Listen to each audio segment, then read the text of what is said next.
Hi friends, in this video we are going to learn about the layer 2 of OSI model, that is the data link layer. So what is data link layer? So data link layer is between the network layer and physical layer. So data link layer is a very much important layer in OSI model, and this data link layer is divided into two sub layer. अभी तक आपने जितने भी layers देखे होंगे वहां पे किसी भी लेयर्स की सब लेयरिंग नहीं की गई, यानी उसको डिवाइड नहीं किया गया। But in data link layer, the data layer link layer is categorised into two sub layers, and the first sub layer is known as logical link control sub layer, this LLC sub layer, logical link control, logical link control, and the next one is MAC sublayer. This is called media access control sublayer. यहाँ पे जैसा आप देख रहे होगे कि यहाँ पर हमारे पास बहुत सारे टास्क हैं, बहुत सारे प्रोसेस है। तो ये सारे इतने सारे प्रोसेस इस लेयर पे हो रहे हैं, इसीलिए यहाँ पे लेयर को दो सब लेयर में कैटेगराइज कर दिया गया है। तो सबसे पहले अगर हम लोग बात करें logical link control sub layer की, तो इसको logical link control sub layer क्यों कहते हैं?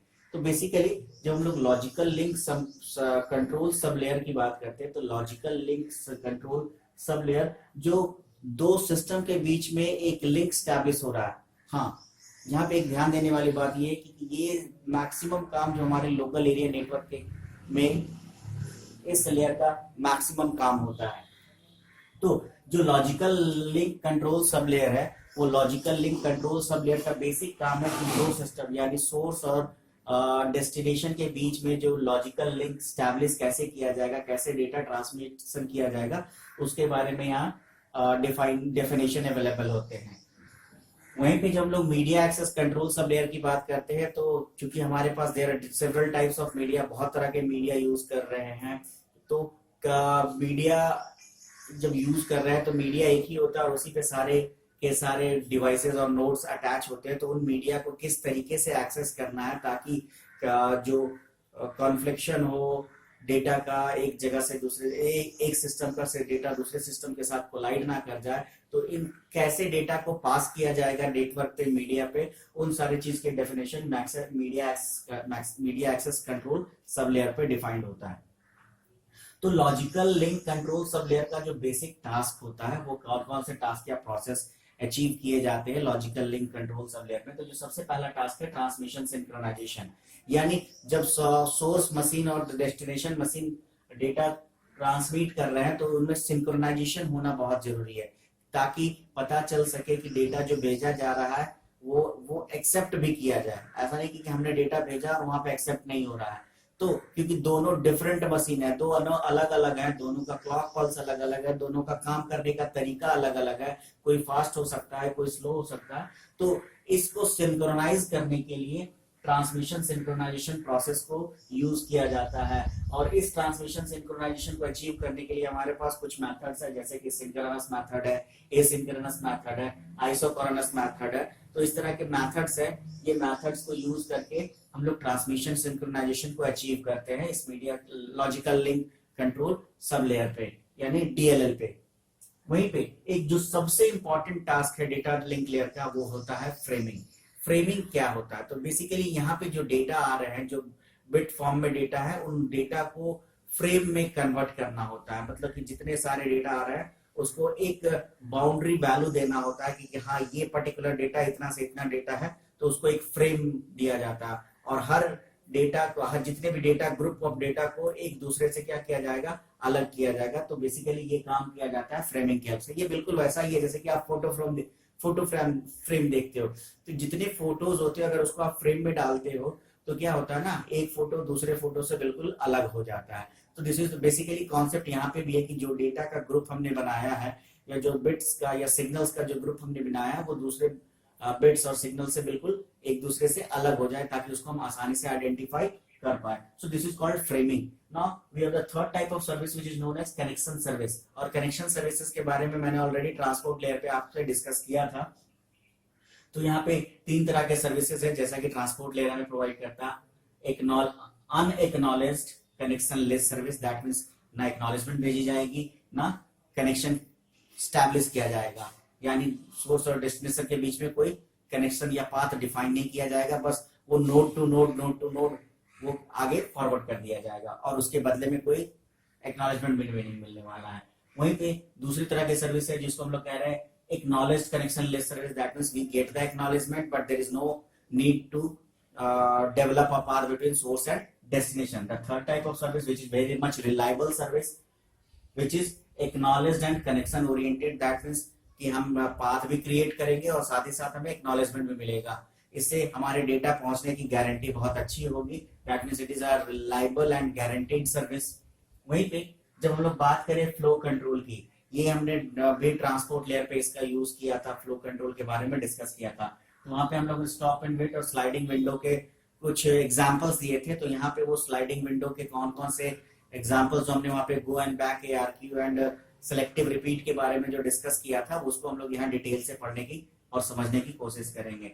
वहीं पे जो नेक्स्ट हमारा जो टास्क है, प्रोसेस है जो अचीव किया जाता है DLL पे, logical link control sub layer के अंदर, वो है एरर कंट्रोल। और एरर कंट्रोल के बारे में भी हमने ट्रांसपोर्ट लेयर पे डिस्कस किया था। तो वहां पे सेगमेंट लेवल पे ये काम हो रहा था, यहाँ पे फ्रेम लेवल पे काम होगा। तो यहाँ पे भी CRC और चेकसम की जरूरत पड़ेगी क्योंकि हमें फ्रेम लेवल पे एरर को डिटेक्ट करना है और उसको रिजॉल्व करना है। Now the very important task which is deal by MAC sub layer, media access control sub layer, उसमें जो सबसे पहला टास्क है जो है मीडिया एक्सेस है। Media access is very much important. ये बहुत ही इंपॉर्टेंट टॉपिक है और ये इसका रोल भी बहुत इंपॉर्टेंट है। यहाँ पे किस किस तरीके से हम लोग मीडिया को एक्सेस कर सकते हैं। तो we have three methods, which is first one is random access, second one is controlled access and third one is channelization। तो जब हम लोग रैंडम एक्सेस की बात करते हैं तो इसको हम लोग कंटेंशन मेथड भी कहते हैं। यहाँ पे हम लोग अलोहा, स्लॉटेड अलोहा या फिर CSMA की बात करेंगे। वहीं पे कंट्रोल्ड एक्सेस में हमारा टोकन पोलिंग होगा, टोकन पासिंग होगा, इस तरह के मेथड्स के बारे में डिस्कस करेंगे। और जब चैनलाइजेशन की बात करेंगे तो वहां पे हम लोग TDMA, time division multiple access, FDMA, CDMA and WDMA, इन सारे मेथड्स को समझने की कोशिश करेंगे। And the final we have very much important task dealed by data link layer which is the physical addressing. जैसा कि नेटवर्क लेयर पे लॉजिकल एड्रेसिंग होता है, IP एड्रेस होते हैं, उसी तरीके से at the data link layer in MAC sub layer यहाँ पे फिजिकल एड्रेसिंग का कॉन्सेप्ट होता है। और वो फिजिकल एड्रेसिंग बेसिकली बात करते हैं हम लोग मैक एड्रेस की। तो मैक एड्रेस एक फिजिकल एड्रेस होता है, तो उसके बारे में डिस्कस हम लोग करेंगे इस बेसिकली डेटा लिंक लेयर के टॉपिक में। तो सबसे पहले हम लोग यहाँ पे ट्रांसमिशन सिंक्रोनाइजेशन को समझने की कोशिश करते हैं। ट्रांसमिशन सिंक्रोनाइजेशन बेसिकली क्या है, इसको सबसे पहले हम लोग समझने की कोशिश करते हैं। तो बेसिकली जब लोग डेटा ट्रांसमिशन की बात करते हैं तो इसमें ट्रांसमिशन सिंक्रोनाइजेशन का क्या रोल होता है। तो देखो, जब लोग डेटा ट्रांसमिशन कर रहे हैं तो यहाँ पे दो एंटिटी होती है, पहला सोर्स होता है और दूसरा डेस्टिनेशन होता है, यानी एक ट्रांसमीटर और एक दूसरा रिसीवर है। तो अगर ट्रांसमीटर डेटा सेंड कर रहा है तो रिसीवर को ये पता होना चाहिए कि उसके पास कोई डेटा आ रहा है, ताकि वो अवेलेबल रह सके डेटा को एक्सेप्ट करने के लिए। और डेटा किस फॉर्मेट में आ रहा है ये भी इसे पता होना चाहिए। इसका एक छोटा सा एग्जाम्पल हम लोग अगर समझने की कोशिश करते हैं ट्रांसमिशन सिंक्रोनाइजेशन के बारे में। तो लेट्स सपोज आज आप किसी भी ई-कॉमर्स के साइट से आप अपना कोई सामान मंगवाते हो, तो क्या होता है जब वो सामान डिलीवर करने के लिए आता है तो मॉर्निंग में आपको एक मैसेज आता है, और जब कुरियर वाला पहुंचता है तो आपको कॉल भी करता है कि मैं आ गया हूं, आप डेटा रिसीव कर लो। दैट मीन्स आप प्रिपेयर होते हो, आपको पहले से बताया गया कि आज आने वाला है, सो आप रिसीव करने के लिए रेडी रहो। So this is the process of synchronization कि हाँ वो देने के लिए आ रहा है। तो अगर आपको पता है, आपको मालूम है, तो आप कोई अरेंजमेंट करते हो क्योंकि आप खुद से अवेलेबल होते हो या किसी को बोल के रखते हो क्योंकि आप ये पैकेट मेरा आएगा, ये कुरियर आएगा, आप रिसीव कर लेना। तो यहाँ पे आपने प्रिपेयरनेस दिखाई ताकि आपका जो कुरियर आया है उसको आप रिसीव कर सको। अगर आप ऐसा कॉन्सेप्ट नहीं होता अगर कि वो कुरियर वाला एकाएक आता और आप अपने घर पे नहीं हो और आपसे वो बात भी नहीं करता और आपसे उसकी बात नहीं हो पाती, यानी दोनों के बीच में लैक ऑफ कम्युनिकेशन होता, तो वो कुरियर वाला आता, आप घर पे नहीं मिलते, वो वापस चला जाता। जैसा कि आप पोस्ट के थ्रू जब आपका कोई चिट्ठी या पोस्ट आता है और आप घर पे नहीं होते हो, तो वो अगर रजिस्टर्ड पोस्ट होता है तो वो आपको देता नहीं, वहां किसी को, वो वापस लेके चला जाता है और वो दोबारा अनडिलीवर्ड में चला जाता है। तो बेसिकली ट्रांसमिशन, अगर यहाँ पे कॉन्सेप्ट रखा जाता है कि आपको पहले से पता होता या आप ट्रैक कर सकते थे कि हाँ आपका डेटा, आपका पैकेट, आपकी चिट्ठी आने वाली है, तो आप उसको, उस डेटा को या वो आपका पार्सल, लेटर, एनवेलप जो है उसको आप रिसीव करने के लिए रेडी रहते हैं।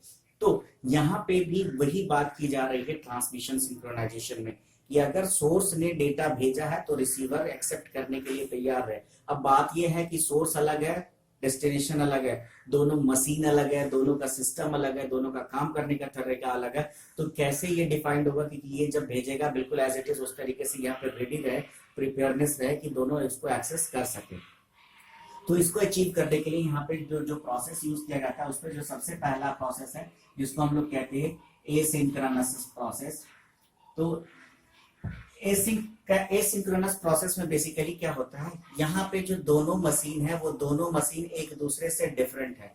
मशीन जो चलता है वो पता है आपको कि क्लॉक पल्सेस पे चलते हैं। तो चूंकि इसका क्लॉक पल्स अलग है, उसका क्लॉक पल्स का काम क्या होता है, मशीन को एक बार ऑन करना, फिर सारे सिस्टम को एक बार के लिए डाउन करना, फिर ऑन करना। जैसे ही वो ऑन होगा सारा मशीन एक बार काम करेगा।